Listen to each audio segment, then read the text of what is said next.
Um, but hey, uh, at some point we have to realize we're old and we need to stay hydrated. So be safe, guys. He gets one high in the air. Left field. This one's got a chance. And let's go on a cowhide. Joyride. Sound the horn. The RailCats clear the yard. Hello, RailCats fans, and welcome back to 219 Cats Podcast. He's Chuck Plerick. I'm Kyle Spedich. This podcast is sponsored by OnDeck Tees. Support the player, wear the gear.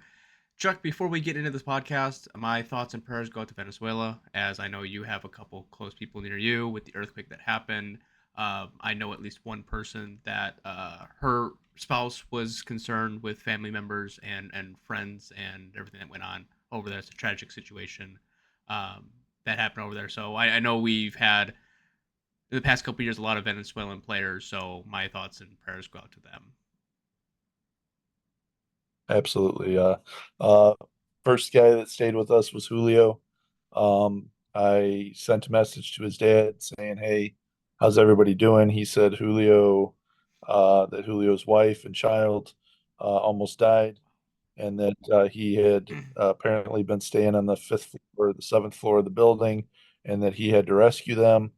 Um, and then uh, Gabriella showed me images from the building. Apparently, the place where it hit, there's a one of the baseball teams Mm-hmm. is based right there, and the family members actually stay in that apartment building.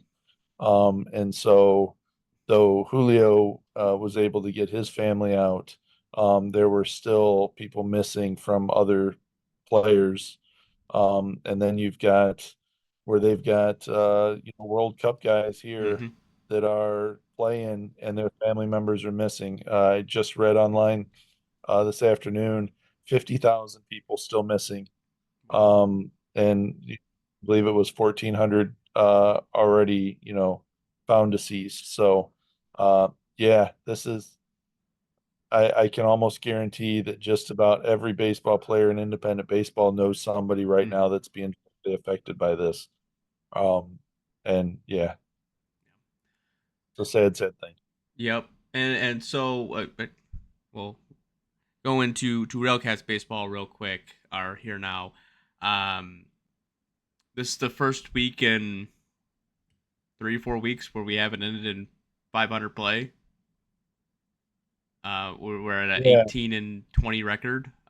We started out a really good series against Kane County, going to Kane County again and beating them 2 out of 3 times. We won 3-1, 8-5, and then we lost 11-2. And then it was all right. Let's go to Lake Country, and see where we match up with them. Well, we lost 8-1 game 1 and 2, and then today we lost 18-2. So we still have a lot to uh, get better at if we're going to compete with Lake Country. And I thought maybe not having Ryan Hernandez as he got signed to Mexico would help. It did not. Yeah.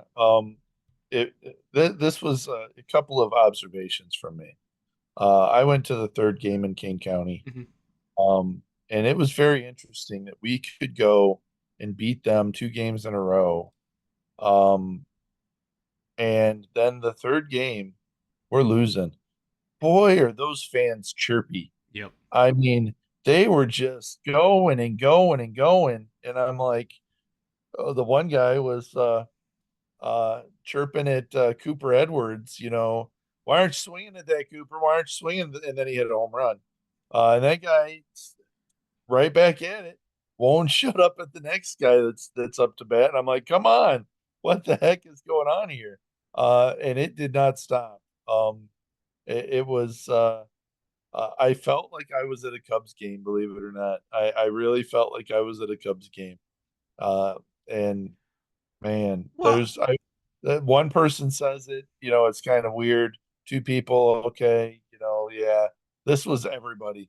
Everybody was just chirping it, yeah, you suck. Yeah, and I'm like, oh my goodness, do they not realize that they just lost 2 games to us? The previous 2 games, it was crazy. Well, Chuck, I Um, mean, it was Friday night. No, it was Thursday night. Probably Thursday. yeah. And you probably had a couple college kids Oh out yeah. there, or some some adults that were like, I just want a Thursday where I can just be a butt. That's a different atmosphere than it has been in times past. So, I went to the last Yeah. series and it was a lot of talking, around the ballpark and not so much paying attention to the game. So I mean, it's maybe they're trying to evolve, or maybe they're That's that's what I'm used to. I'm used to the exactly. fans, or the people that go to Kane County. The one time I was sitting in row two, and the people in row one weren't even looking at the game; they were looking at each other talking. And I'm like, "Why are you tying up the front row seats to not watch the baseball game?" Um, but yeah, it was different environment than what I'm used to or what I had seen previously. And then yeah, we have a rough game that third game, and then we just I don't know.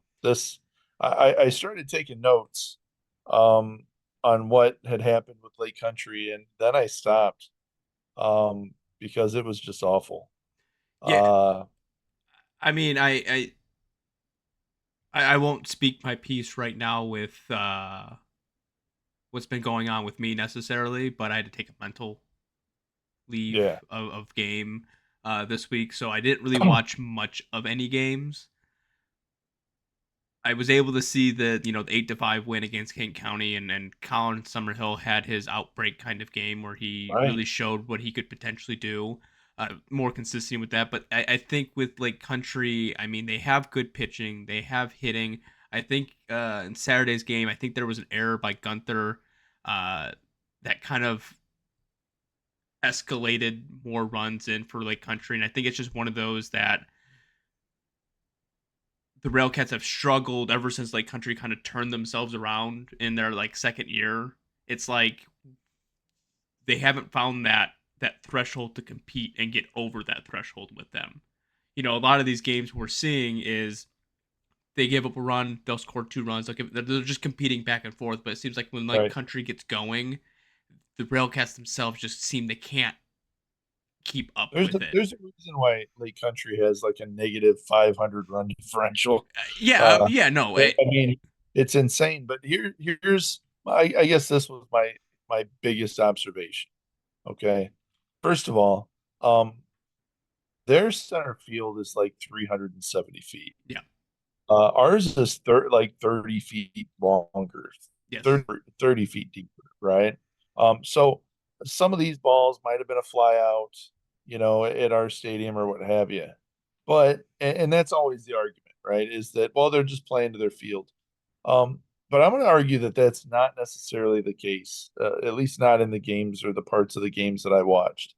Um, these batters that they have are very good at clutch mm-hmm. hitting to certain areas of the ballpark. Yes, Um, a lot of line drives down the line. A lot of gap hitting.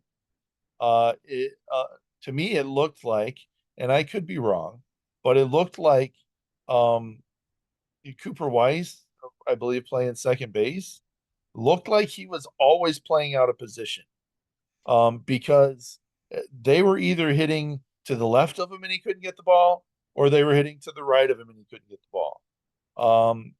They're same thing with Cam playing third base. It felt like constantly hitting it between him and Peralta and just in the gap, in the gap, in the gap, and bringing guys around for doubles or what have you. So clutch hitting, very detailed in the placement of their hits, mm-hmm. and it was nonstop. Yeah, I mean, like I said, I really much. I was able to watch the majority of game two on Saturday. But the one thing Andrew Mild pointed out was there, like Corey Howell, I think Cameron Williams, a handful were having really hard hits, but it was to someone. So it kind of just seemed like Lake Country had the map of how the game was going to go, and they're like, "Oh, I'm going to place a guy here, place a guy there, and they're just going to hit to us." But then the question becomes is it the management, right? Because you're both looking at the same statistics, and one management is saying line up this way, and the other management saying line up that way, and one of them is working very well, and the other one isn't working at all. And that's what you saw with Lake Country was a lot of good placement as far as where their fielders are playing, and very poor placement with where our fielders were playing, and a lot of good placed hits. I That's all you, I mean, I and look at it this way. You're talking uh Danny Olivero, who's had, a rough first game, and then comes back to Lake Country and also has another rough first game. And yeah, then you it's a rough game, but he gave up what, um 7 runs, eight I points, think, and three of eight them were points. earned. I thought they were more than that. I think it was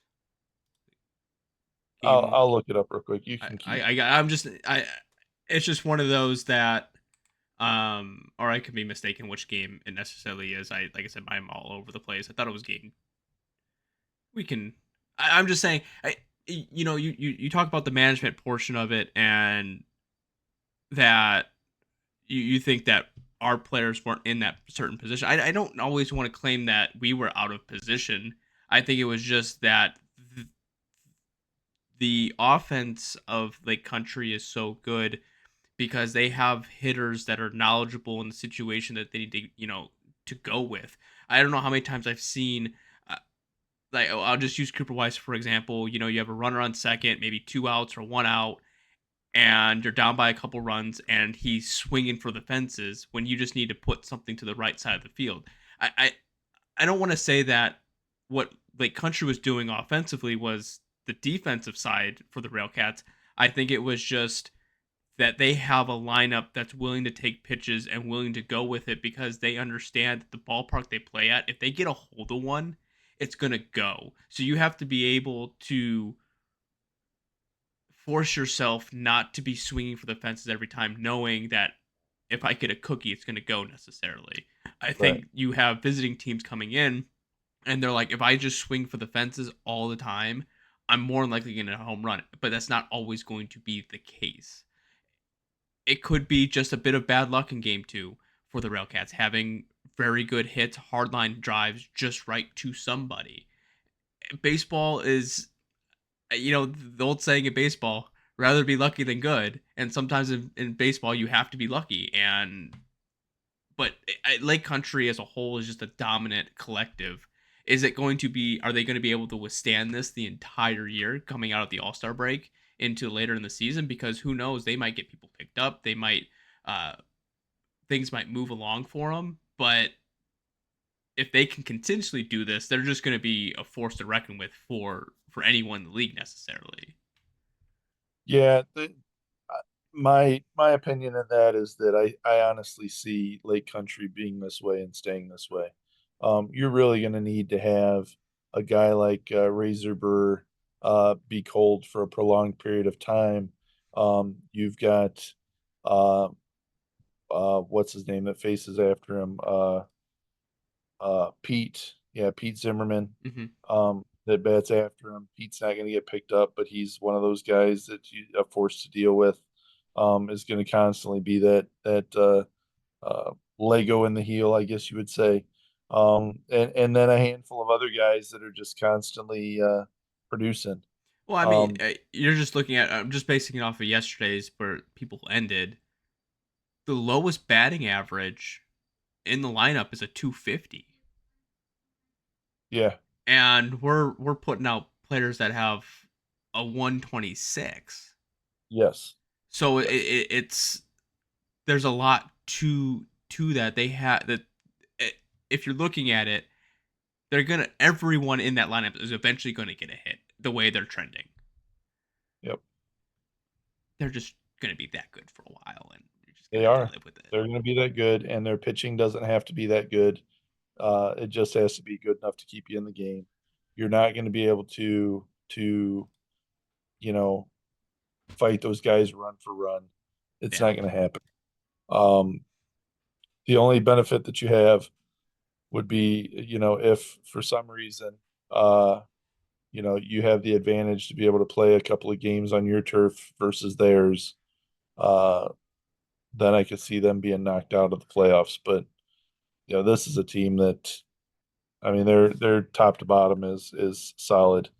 Which speaking of playoffs, Yeah, I was just pulling up the standings here, this, Chuck, and this has been a time that we have not been in the playoffs. yes, So I missed that portion of it as Cleburne has turned things around, is on a 6-game winning streak, and us being on a 4-game losing streak doesn't help the situation. Uh, but what you're looking at is we're only a game behind. But is it, you know, you're playing this now? Everyone in the East Division has a winning record or a 500 record, and if you don't get to that point, you may not make it into the postseason not having a winning record. the the way that this is shaping out, I could honestly say if you look at the West Division, they've got Kansas City at 22 and 16. Mm-hmm. Nobody else there has a record over 500. No. Um, and so 22 and 16 is only a 579 percentage.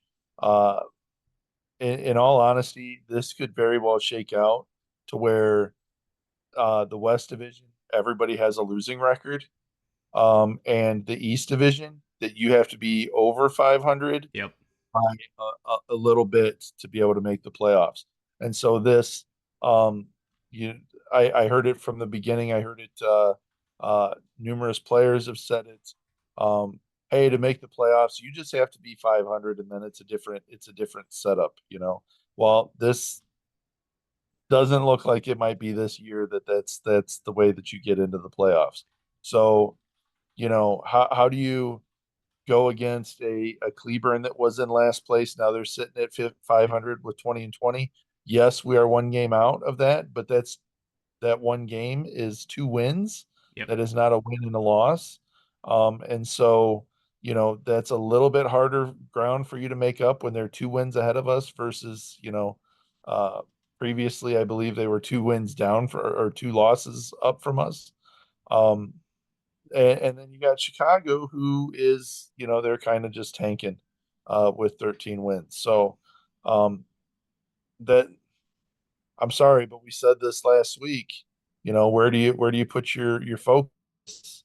And I said, hey, what happens when you have that moment where your pitchers that you're counting on day in and day out to win the games for you, which would be Olivero, which would be Peyton Long, which would be Matt Reitz, and you have Matt giving up 8 runs today. You've got Olivero. Yes, you were right. 3 earned runs, but 7 total. Two games where there's kind of a blow up. Um, guess what? You can't sit there and consistently ride on these guys. They need to have that rope to be able to make a mistake and not feel like the game's over with and put all the pressure on themselves. And right now, that's what you've done is you built this environment where a pitcher has to be perfect for you to be able to win a game. And you can't put that kind of pressure on the guy. He has to be able to make decisions that might, be aggressive and might lose something, but still feel like they're in the game. And Yeah, that hasn't been the case here recently. it just comes down to the offense. I mean, at this point, you can tell the pitching staff. The pitching staff is what it's going to be. I don't see much change necessarily in it, but the offense, something's got to change there. Yeah. The on base, the batting average, the slugging, it's just not working in your favor to compete with a Lake Country. Your pitchers aren't going to be perfect. So you have to have the offense behind it. And it's just not there. And I don't know what it's going to necessarily take in order for it to be successful. I mean, I know just looking at just writing things down and looking in the back of my head and everything like that, like Elvis Peralta right now, I mean, he put himself in a very good situation with his average, but now he's down to a 271. He's been struggling the past 2 weeks. He hasn't really. I mean, Corey Howe's been really good. He's actually been struggling he's, he's been Peralta's been struggling for I want to say probably a month Yeah, of I'm just saying like just not being he that he started pulled down quick, and he's been kind of limping along there. Um, Corey Howell's picked it up. Summerhill's picked it up a little bit. Um, this was this. I do want to rattle off my notes for game one against Kane County.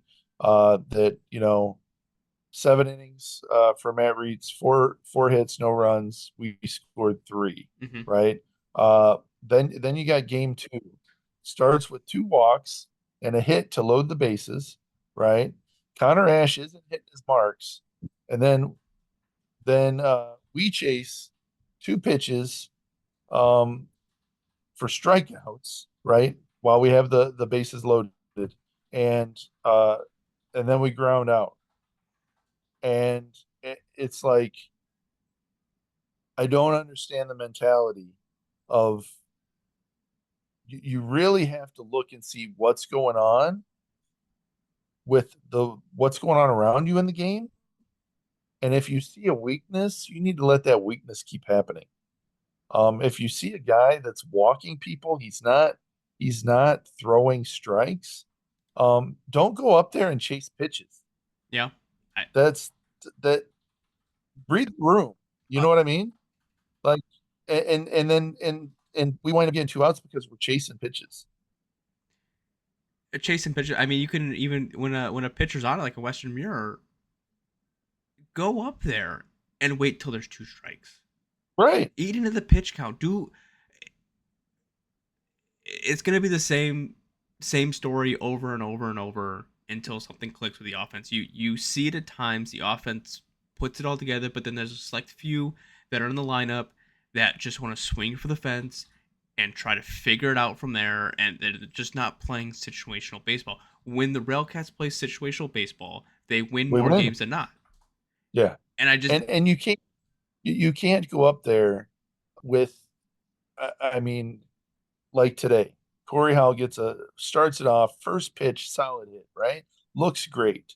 Uh, then picked off at first. mhm. Uh, and you're like, okay, he had too far of a lead. Um, the you haven't even seen what the pickoff move is for that pitcher. He's a right-handed pitcher. You haven't seen his pickoff move, and your response is to have a huge lead and then go to steal and get picked off. It's like, why? Are you like, hey, I got a good hit for the first pitch, so the second pitch I'm going to steal and I'm going to make this into a hot game, a Mhm. quick game? Sometimes you got to wait till you have a little bit more information. You know, then you have a time where we have a guy on first base, and you're sitting there for 8 pitches before you decide you're going to go ahead and try to steal or something like that, and it's one of the faster guys on the team, and you don't have this guy making a move. It's I don't know, man. I'll be honest with you. I think that it's a coaching issue. I think that it's a player issue, and really, I think it comes down to the mentality of the game just isn't there right now. And I've been saying it. You're 500, but you were 500 with a lot of wow, I don't know how that happened games Yes. versus dominating games versus reliable uh working well together games. Um, you've won games 3-1. Uh, you've won because you're pitching. Yes. You've won games, 8-3 because for a moment there, things will gel together and you'll make something happen, and then all of a sudden you turn the lights off and you're done. You Yep. know, it's like it's crazy to me. Yeah. Do you do you have anything about the rest before I get in the schedule and where we're at as far as that? No, Okay. we're good. Um, so let me get my bearings here. We're on June 28th. So the 29th, we play against King. King County comes back to us. We play King County 4 times. And then we see Lincoln 3 times Friday, Saturday, Sunday. Uh, Again, kind of disappointed this year that the 4th of July, it's on Saturday and it's at 3 o'clock and not 4th of July with the fireworks, but you still get the benefit of the 2 fireworks on that Thursday and Friday. You know, Kane County is one of those, you got to put yourself back in a bit better situation. They're coming on a 4-game winning streak after losing that one game, losing the 2 games. And then, you have Lincoln, who we thought was going to be the bottom of the barrel, is now competing for a playoff spot in the West Division. So it's Right. not going to be, this isn't going to be super easy. I mean, I don't think the rest of the season is going to be super easy. And on top of that, it's crazy to think, Chuck, 2 weeks away from the All Star. Like 3, but 2 ish, the All Star break. Right. I mean, so Yep. next week we can kind of discuss. We have a break. We'll have a discussion of who we think necessarily could go to the All Star game this year, but we'll leave that for a little bit later. But again, we're right there. Just things need to get figured out. You got anything else? Yeah, we haven't shot ourselves in the foot yet. We haven't shot ourselves in the foot yet, and that's we're not out of contention. So, this could have started a lot worse. Now it's just about how we make changes and how we go from here, and can we stick with it? Uh, nothing else. Ready for that final out. Okay. Final out brought to you by OnDeck Tees. Support the player, wear the gear. Chuck, your final out for this week. It is going to be supposed to be 95. Supposed to be 105 with the feels like or whatever. Uh, and these guys are going to have to be out there playing on Monday through Monday. You know what I mean? That is going to be rough. So my final out is, hey, RailCats fans, take care of yourself. Make sure you stay hydrated. Make sure you stay safe. Some of us aren't prepared for heat like this. And watching Chris Jacobs out there playing after not playing for, I believe he said 7 years. Mm-hmm.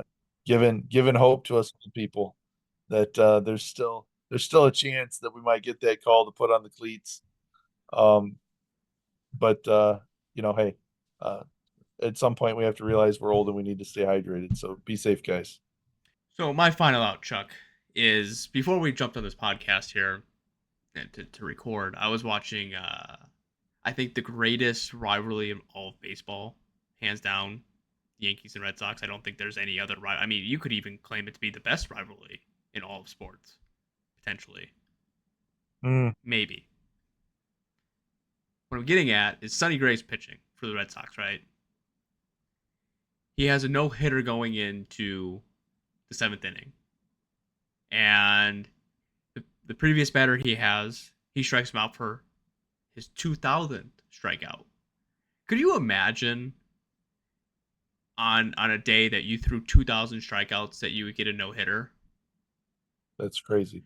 But the sad part to that is the one guy he walked in the 5th decided to get a hit and ruin it for him. So that guy shamed baseball. It's actual shame. I don't care the score is 2-0. When someone's incredible like that, you just let it go.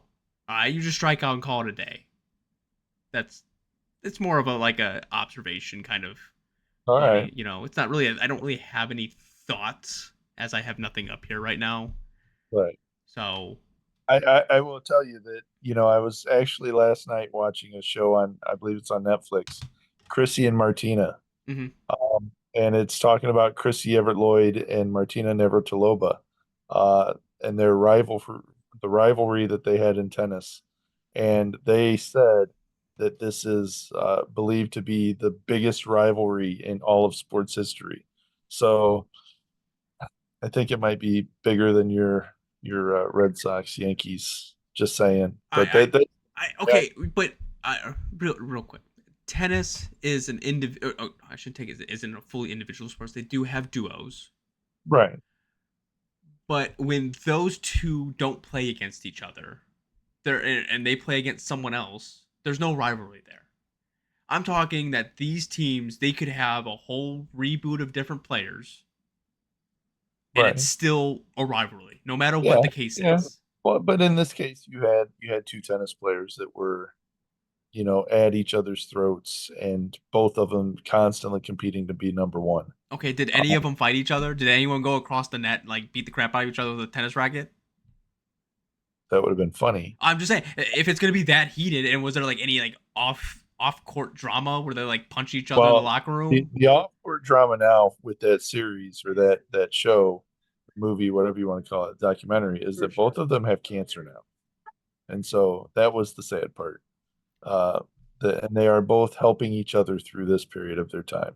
Well, that's not a rivalry then, because What if it was is a it? rivalry, then it would just They be put an like, end to it. They put an end to it, which tells us that even our biggest rivals, we could wind up helping each other when the time comes.